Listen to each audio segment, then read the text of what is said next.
Fané Tenin-Berthé a ses habitudes dans ce marché de Bamako.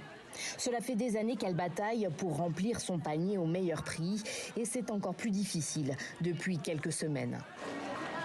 Aujourd'hui, à part les légumes, rien n'est abordable au marché. Ni les oignons, ni l'huile. Et la viande, n'en parlons pas. Il y a vraiment une hausse des prix.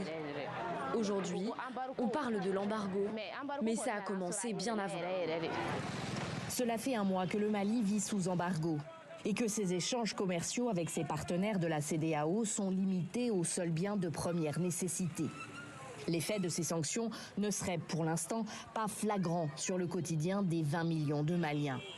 Les autorités ont plafonné les prix des produits subventionnés. Elles assurent que les stocks de denrées de base sont largement suffisants et que l'inflation constatée n'est due qu'à des profiteurs. Ce grossiste du quartier de Bolibana se défend de spéculer. Lui et ses confrères ne feraient que subir l'implacable loi de l'offre et de la demande. Lorsqu'il n'y a pas de marchandises sur le marché, alors que la demande de consommateurs est forte, le prix aussi va augmenter en fonction de ça. Et cela veut dire que ça ne demande pas des fournisseurs. Marianne Diakité a fondé il y a 1 an une association de défense des consommateurs.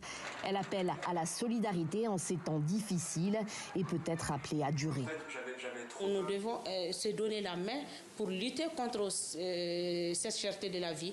Et maintenant, moi, je lance l'appel aux endroits de commerçants qu'ils revoient les prix à la baisse pour que la population, nous, population, puisse surmonter ce moment capital de notre histoire.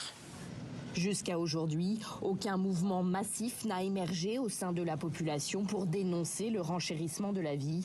Ce qui prévaut, c'est le discours de résistance que tiennent les autorités au nom de la souveraineté nationale.